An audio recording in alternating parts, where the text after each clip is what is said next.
በምስራቅ አርሲ ዞን ሁለት ወረዳዎች እሁድና ሰኞ ዕለት በተፈጸሙ ጥቃቶች 13 ሰዎች መገደላቸውንና አንድ ቤተክርስቲያን መቃጠሉን ነዋሪዎችና የአካባቢው የኦርቶዶክስ ቤተክርስቲያን ሀገረ ስብከት ምንጮች ለቢቢሲ ተናገሩ።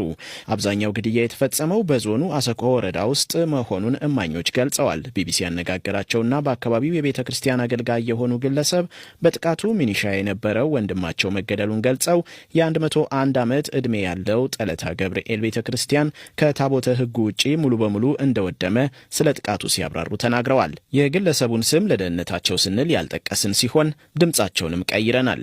ለአድማ በታኞች እዛ ተመድበው ያሉ እነኛ ሶስት የሞታለ በ23 ሁለት ሞተዋል። አሁን በትናንትናው አንድ ሞቶ አንድ ቆስላለ። ከሙስሊም ደግሞ የአገር አባት አንድ በተወሳፈኖ ብሎ አሁንም የተገደሉ አሉ። የነኛ ሬሳቸው እስካሁን ተነስቶ አልተቀበረም። በትናንትናው ቀን ይሄ ደግሞ የተፈጸመው እነኛ ሶስቱ አንድ ጉድጓድ፣ እነኚህ ደግሞ እነሱ አልተቀበሩም። እስካሁን ሬሳቸውም አልተነሱ።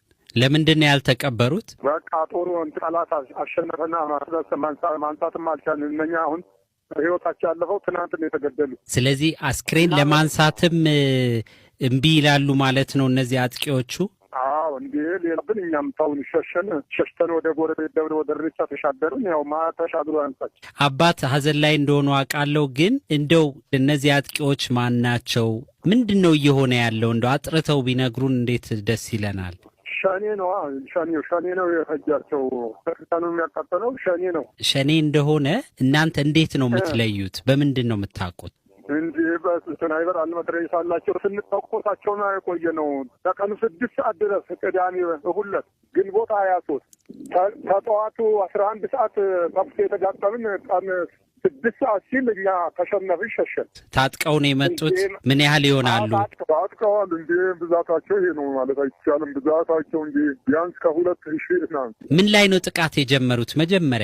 በመጀመሪያ በቤተክርስቲያኑ ጋርና በከተማው ላይ ነው የመጡት። የትኛዋን ቤተክርስቲያን? ጠለታ ቅዱስ ገብርኤል የሚባለው ጠለታ ቅዱስ ገብርኤል።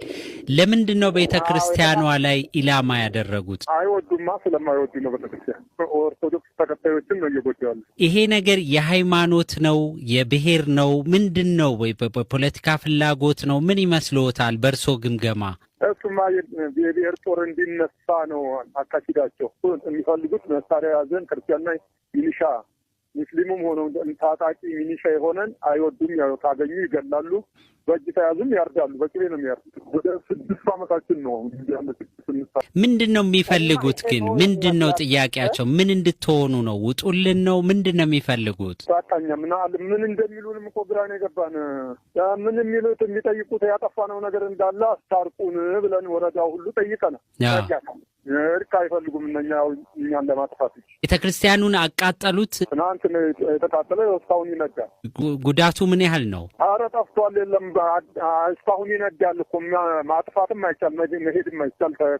ጠላት በዛል ስላለ ይነዳል። ጠላት ነው አሁንም የተቆጣጠረን ቦታ። 102 ዓመቱ ነው።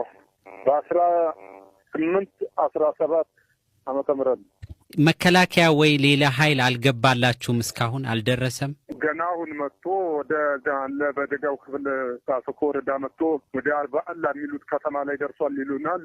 እዛ አልደረሰም ገና። በወቅቱ ቅዳሴ ላይ ሙሉ ምእመን ነበረ ወይ? ቤተክርስቲያን ምን ያህል ሰው ነበረ? እንደው የለም አስቀዳሽ ገና አልመጣም። ከችግሩ አንጻር ወደ 12 ሰዓት ተኩል ምናምን ነው ቅዳሴ የሚቀደሰው። አነጋብር አድርገን ነው የምንቀድሰው። ከችግሩ አንጻር ነው እንግዲህ የሚደረገው። ያው ከታቦተ ሕጉ በስተቀር ያለ ንብረት በሞላ ያው ወደመ፣ ተቃጠለ፣ ያው ተዘረፈ። ታቦተ ሕጉ እንዴት ሊድን ቻለ? እናንተ ደርሳችሁ ነው? አዎ በወጡ እዛ ጋ ያለው ሚኒሻና እኛው እዛ ያለ ነው ካህናቶች ተፍቶ ተነስቶ ተያይዘን የማይሆንልን ሲሆን ካህናቶች አወጡትና ይዘው ተሸሹ። የአሰቆ ወረዳ ነዋሪ የነበሩና ባለፈው ህዳር ወር የ12 ዓመት ሴት ልጃቸውና ሌሎች የቅርብ ዘመዶቻቸው መገደላቸውን ተከትሎ ከነቤተሰባቸው ሸሽተው በአዳማ እንደሚገኙ የገለጹና ለደህንነታቸው በመስጋት ስማቸው እንዳይጠቀስ የጠየቁን ግለሰብ ደግሞ ባለፉት ቀናት በተፈጸመው ጥቃት ስለደረሰባቸው ጉዳት እንዲህ ተናግረዋል። ከዚህ ቀደም ልጆች ገለውብኝ መጥቼ ወደ አዳማ ነው ያለሁት። በዛ በስልክ ነው የተረዳሁት ያለውን ችግር። ቀደም ሲልም የኦነግ ሸኔ በአሰቆ ወረዳ ላይ በአራቱ ቀበሌ ላይ በግማሽ ሸኔ ያስተዳደራል። ሸኔ ነው። ጥቃቱ ከተጀመረ ከ5 ዓመት በላይ ነው። መከላከያ ይቁምልን፣ ቋሚ መከላከያ ይቁምልን ብለን በምንጮህ ጊዜ መከላከያ የለም ራስህ መጠበቅ አለብህ ነው ስራችን። ግብርና እንጂ የወታደራዊ ስልጠና የለም። ሁላችንም ቤት ለቀን ነው። የኔ ራስ ቤት አሁን 3 መኖሪያ ቤት አንድ የገጠር ከተማ ላይ ነበረ ተቃጠለ። 3 ጊዜ ቤት የተቃጠሏል። አሁን ቤት ባዶውን ቁጭ አለ ቤት። የኔም አሁን ቤት የተቃጠለው ለቀኑ ከወጣን 10 ጊዜያችን ነው። ያ ባዶ ቤት ነው ተቃጥሎ ያለቀው። በአብዛኛው ሰው ለቆ ፈርቶ ወደ ጎረቤት ሀገር ሸሽቶ ሙያተኛ የሚሰራበት እንኳን የለም። እዛ እየተሰራ እየተኖረ እንጂ ምንም ነገር የለም። ሰው ወደ እግዚአብሔር እየጮህን ነው፣ ወደ መንግስትም እየጮህን ነው። እንግዲህ በጸሎታቸው እስቲ ቤተሰቦትስ እንዲያው አሁን እርስዎ ከባለቤቶት ጋር ነዎት አዳማ ያሉት? ከባለቤቴ ጋር ነኝ። እዚህ እሷ ታማብኝ እያስታመምኩ ነው ያለሁት። በድንጋጤ ልጆች የ12 ዓመት ሴት ልጅ ሰንበት ተማሪ ነበረች። እሷም ስትሞትብኝ የወንድሜም ልጅ ነበረ፣ ዲያቆን ነው፣ ሰባኪ ነበር፣ 12ኛ ክፍል ነጥብ አጥቶ እሱም የጎረቤትም ልጅ በአንድ ቦታ ላይ ውድማ ሲወቁ ነው የፈጯቸው።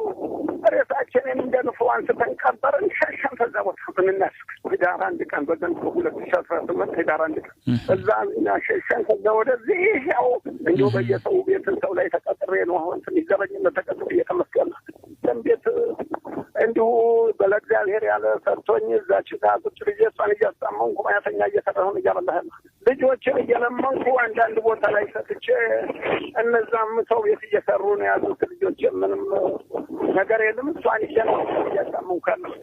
ስንት ልጆች አሉት? 8 ነበር፣ አንዷ ተቀነሰች። ጥቃቱ ከተፈጸመባቸው ስፍራዎች አንዱ በሆነው በምስራቅ አርሲ ሽርካ ወረዳ ግንቦት 23 2018 ምሽት በአንድ ቤት ይኖሩ የነበሩ 2 የእህትማማች ልጆች በጥቃት አድራሾቹ ከተወሰዱ በኋላ ተገድለው መገኘታቸውን ስማቸው እንዳይገለጽ የጠየቁ የአካባቢው ነዋሪ ተናግረዋል። ጥቃቱ የተፈጸመበት የአርሲና ሶማሌ ክልል ጅግጅጋ ኅጉረ ስብከት ሊቀ ጳጳስ የሆኑት ብፁዕ አቡነ ኤልሳ ባወጡት መግለጫም በምስራቅ አርሲ አገረ ስብከት 13 ኦርቶዶክሳውያን መገደላቸውን ከ280 በላይ ምዕመናን መፈናቀላቸውንና የ101 ዓመት ቤተ ክርስቲያን መቃጠሉን አመልክተዋል። የምስራቅ አርሲ ሀገረ ስብከት ስራ አስኪያጅ የአጥቂዎቹን ማንነትም ሆነ የጉዳቱን መጠን ለማወቅ ማጣራት ይሻል ሲሉ ለቢቢሲ ተናግረዋል። በምርጫው ነው ብለን አንልም፣ በእምነት ነው ብለን አንልም፣ ልዩ ቡድን ነው ሌላ ሰው ነው ከውጭ መጠንም አንልም። ግን እርስ በርስ አካባቢ አብረው የሚኖሩ ሰዎች ተቃሉ የሚል ኢንፎርሜሽን የኢትዮጵያ ሰብአዊ መብት ኮሚሽን ኢሰማኮ በአርሲ የሚገኙ ንጹሃኖችን የሚገለው ኦነግ ሸኔ ነው ብሏል። ለፌዴራል መንግስትና ለኦሮሚያ ክልል መንግስት ጥሪ አቅርቧል። የፌዴራል መንግስትና የክልል መንግስት በዛ አካባቢ የሚገኙ ንጹሃኖችን እንዲጠብቅ ነው ጥሪ ያቀረበው። ኢሰማኮ ማለትም የኢትዮጵያ ሰብአዊ መብት ኮሚሽን ከ2018 ጀምሮ በአርሲ አጠቃላይ በተለያዩ ቀበሌዎችና በተለያዩ ወረዳዎች ማገት፣ መዝረፍ፣ ማፈናቀል፣ መግደል ያካሄደው ኦነግ ሸኔ ነው ብሏል። በተደጋጋሚ እንደነገርኳችሁ በኦሮሚያ ክልል ብቸኛ ታጣቂ ገዳይ ያለው የፕሮቴስታንት አማጺ የሆነው ኦነግ ሸኔ የነጃልመሮ ታጣቂዎች ናቸው። የነጃልመሮ አማጺ ነው። ከዚህ ውጭ ምንም አይነት ታጣቂ የለም። ኦርቶዶክስ ወገኖቻችን በአርሲ የሚገደሉ ወንድሞቻችሁን ትክክለኛ ገዳያቸውን ለህዝብ ይፋ በማድረግ መብት ጠይቁላቸው ብለን በተደጋጋሚ አቅርበናል። ጥሩ ሰው ለመሆን ከፈለጋችሁ ኦርቶዶክስ ወገኖቻችን ወይ ኦርቶዶክስን ትታችሁ ውጡ፣ ወይ እዛ ኦርቶዶክስ ሆናችሁ ጥሩ ሰው ሁኑ። አትዋሹ፣ አትቅጠፉ፣ ስልጤ አህመድን ጀበል ምናምን አትበሉ፣ ሙጂማቢ ነው አትበሉ። እየገደላችሁ ያለው ጃልመሮ ነው። የጃልመሮ ታጣቂዎች ናቸው በአርሲ የሚገኙ ኦርቶዶክሶችን በተደጋጋሚ የሚገላቸው። በነገራችን ላይ ከ2018 ጀምሮ ልብ በሉ፣ ከ2018 ጀምሮ እስካሁን ድረስ በጣም በርካታ ሙስሊሞች ተገለዋል፣ ተፈናቅለዋል። የሃይማኖት አባቶች ስጋቸው ተቆራርጦ ወንዝ ነው የተጣለው። አርሲ ከ2018 ጀምሮ ያላረሱ አዝመራ ያላዘመሩ ሙስሊሞች አሉ። ግን የሚያለቅስላቸው ወጥቶ እንትና ነው ወደ ኦርቶዶክስ ወደ ፕሮቴስታንት የሚያላጥፍላቸው ሰው ስለሌላቸው ነው። ሙስሊሞች የአርሲ ሙስሊሞች ማለት ነው፣ ኦሮሞዎቹም ሆኑ ሌሎቹ ማለት ነው። እና ኦርቶዶክስ ወገኖቻችን ጥሩ ሰው ትሆኑ ዘንድ ኦርቶዶክስን ትታችሁ ውጡ፣ ወይም ኦርቶዶክስም ሆኖ ጥሩ ሰው መሆን ይቻላል። 1.4 ሚሊዮን ተከታይ ያለው ቢቢሲ አማሪክ በፌስቡክ ገጹ ሆነ በተለያየ ማንበብ ማስነበቢያው ገጹ ላይ አድርጓል። የኢትዮጵያ ሰብአዊ መብት ኮሚሽን ኦነግ ሸኔ ነው ብሏል። እየወጣችሁ አፋችሁን አትክፈቱብን ኦርቶዶክሶች። ሰላም አለይኩም እንደምን አመሻችሁ። በአርሲ 10 የኦርቶዶክስ ምዕመናን ተገድለዋል። በነገራችን ላይ የታጣቂዎቹ መግደል አሁንም እንደቀጠለ ነው፣ በተለያዩ ቀበሌዎች ማለት ነው። እንደስከዛሬው እንደምለውም የአርሲ ጥቃት የወለጋ ጥቃት ነው። እንግዲህ በኦሮሚያ ክልል የሚገኘው ኦነግ ሸኔ የተባለው የነጃልመሮ አማጺ የፕሮቴስታንት አማጺ ሲሆን ወለጋ ላይ የአማራ ሙስሊም ናቸው በማለት ነው ወለጋ ላይ 30 ሺህ የሚጠጋ ሙስሊሞችን የጨፈጨፈው። በአርሲም ኦርቶዶክሳውያን እየተገደሉ ያሉት የአማራ ናቸው፣ የአማራ ዘር ያለባቸው ወይም አማራ ናቸው ተብሎ ነው የሚገደሉት። በዚሁ አጋጣሚ ለአርሲ ኦርቶዶክሶች ማስተላልፈው አማራ ናቸው ተብሎ ተጠርጥራችሁ ግድያ ለታቀደባችሁ ምናልባት መንግስት አቅም ኑሮት ጃልመሮን የሚያስቆመው ከሆነ እስከሚያስቆመው ድረስ ብትሸሹ ነው። በደብረ ብርሃን መጠለያ በተለያዩ ከደብረ ብርሃን እስከ ደቡብ ወሎ እስከ ማሻ ድረስ በወረባቦ በአፋር ክልል በቃሉ የተለያዩ ማቆያዎች ያሉት ከወለጋ ተፈናቅለው እየመጡ ናቸው። ያፈናቀላቸው ጃልመሮ ነው አርሲ ላይ እየገደለ ያለው። ለዚህ ነው አከል የገደለ አከል እያላችሁ አከል ላይ ከጣታችሁን ከመጠቆም መንግስትን አስቆመልን የሚገለንን በሉት። በነገራችን ላይ መንግስት አያስቆም። አይ ቲንክ መንግስት ራሱ ደስ ነው መሰል የሚለው ምክንያቱም መንግስት እያለ ነው በጠራራ ፀሐይ የወለጋ ሙስሊሞች አማራ ስለሆኑ ብቻ የተጨፈጨፉት ማለት ነው። ስለዚህ የወለጋ ኦርቶዶክሶችም ማነው የአርሲ ኦርቶዶክሶችም እጣ ፈንታቸው እንደ ወለጋ ሙስሊሞች ነው። የጎጃምና የአማራ ኦርቶዶክሶች እንትና ነው እንትና ናት እያላችሁ ጣታችሁን ሙስሊሙ ማህበረሰብ ላይ ከመጠቆም መንግስት ላይ ጠቁሙ፣ መንግስት እንዲያስቆም ጠይቁ። የሁላችንም ጥያቄ ነው፣ የጋራ ጥያቄ ነው። በእርግጥ የኢትዮጵያ ሕዝብ ለምዶታል። እዚህም ቦታ ተገደሉብን እያሉ መልቀስ፣ እዚህም ቦታ ተገደሉብን እያሉ ማልቀስ የተለመደ ነው። በጣም ነው የሚያሳዝነው። በጣም አዝኛለሁ በአርሲ ኦርቶዶክሶች ላይ በደረሰው በደል። እኔ በጣም ታምሜ አንድ ወር በተከታታይ አልቅሻለሁኝ። በወለጋ እንትን ማለት ነው አውቀዋለሁኝ። በአርሲ ላይ በሚደርሰው የሚሰማችሁን ስሜት አውቀዋለሁኝ። ብቻ ለሀገራችን ሰላም ያምጣልን። በዛም ሆነ በዛም አከሌ ነው ማለታችን ሳይሆን ጥፋተኛ እናውግዝ። በሌላ የጭፍጨፋ ቪዲዮ እስከምንመለስ ስለ አርሲ ይህ የመጨረሻ ቪዲዮ ነው። በሌላ ጭፍጨፋ ቪዲዮ ያልኩበት ትልቁ ምክንያት ምንድነው? ኢትዮጵያ ውስጥ ገዳይም ሲገድል ይኖራል፣ ሟችም ሲሞት ይኖራል። ገዳይ አይያዝምና ማለት ነው። እንግዲህ ወለጋ ላይ ለተከታታይ 6-7 ዓመት ወገኖቻችን ወንድሞቻችን ሞቱ እያልን ስናለቅስ ሰላማዊ ሰልፍ ሲደረግ የሚጸለዩም ሲጸልይ ሊደርስላቸው የቻለ የህግ አካል የለም፣ መንግስት የለም። በቃ ወለጋ አካባቢ የአማራ ሙስሊም የሚኖርበት አካባቢው እንዳለ ምድረ በዳ ሆኗል። የሞተው ሞቶ የተፈናቀለው ተፈናቅሎ አብቅቷል ማለት ነው። የአርሲ ኦርቶዶክሶችም ያው አማራ ናቸው ተብሎ ነው የተፈረደባቸው። ጣፋንታቸው የሚገደለውም ተገድሎ የሚፈናቀለውም ተፈናቅሎ ይቀራል እንጂ የሚደርስላቸው የህግ አካል ወይ መንግስት የለም። ይሄንን አምናለሁኝ። ነገር ግን ይሄ የመጨረሻ ቪዲዮ ነው ያልኩት። ኢትዮጵያ ውስጥ ገዳይ ማንም ይሁን ማን ለህግ መቅረብ አለበት፣ ወንጀለኛ ነውና ብለን ነው ድምጽ መሆን ያለብን። አንደኛ። ሁለተኛ ሟች ማንም ይሁን ማን ኢቭን በግፍ የተገደለ እንስሳ እንኳን ቢሆን ፍትህ በጋራ መጠየቅ አለብን። ይህንን ድል ያደረገ ምንድነው? ኦርቶዶክስ ወገኖቻችን እንደዚህ አይነት ክስተት ሲፈጠር ጣታቸውን ወደኛ ስለሚጠቁሙ ይህ ስህተት ነው። ኢቭንም ወደኛ ከመጠቆማችሁ እኛ ወንጀለኞች ከሆንን እኛኑ ለማስያዝ ጣሩ እንጂ አከሌ ገደለ ማለት ለአርሲ ኦርቶዶክሶች አይጠቅማቸውም። ስለዚህ ገዳይ ሃይማኖትም ይኑሮ አይኑሮ፣ ሴትም ይሁን ወንድ፣ ነጭም ይሁን ጥቁር ለህግ መቅረብ አለበት ብለን ነው መጠየቅ ያለብን። ሟች ኢቭን እንስሳ እንኳን ቢሆን በግፍ መገደል የለበትም። ሴት ወንድ፣ ሃይማኖት ያለው ሃይማኖት የሌለው፣ ሙስሊም ሆነ ክርስቲያን ሆነ የሚባል ነገር የለም።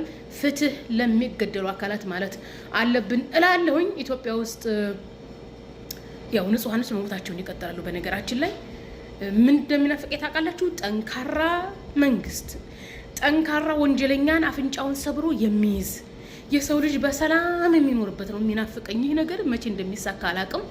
ለአርሲ ኦርቶዶክሶች ብቻም ሳይሆን እዛ አካባቢ የተገደሉ ሙስሊሞች አሉ። ከዛሬ 3 ዓመት ጀምሬ አርሲ እንደምል ታውቃላችሁ። ለማታውቁም ከአሁን ጀምራችሁ ወቁ። በአርሲ ላይ የሃይማኖት አባት ሙስሊም የሃይማኖት አባቶች ተገለው እንደ ሰው እንኳን አልተቀበሩም።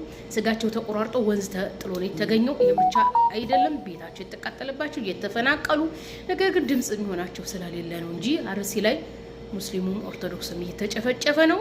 በመጨረሻም ለአርሲ ኦርቶዶክሶች የማስተላለፈው መልእክት ምንድነው? ጠንካራ መንግስት መጥቶ ንብረታችሁን የምትኖሩበት ነገር እስከሚያደላድልላችሁ እስከሚያስተካክልላችሁ ህይወታችሁን ይዛችሁ እንድትሸሹ ያው ነው ማስተላልፈው።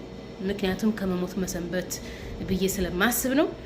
በመጨረሻም መጽናናትን እመኛለሁኝ በአርሲ አካባቢ ለሚገደሉ ሙስሊሞችና ኦርቶዶክሶች።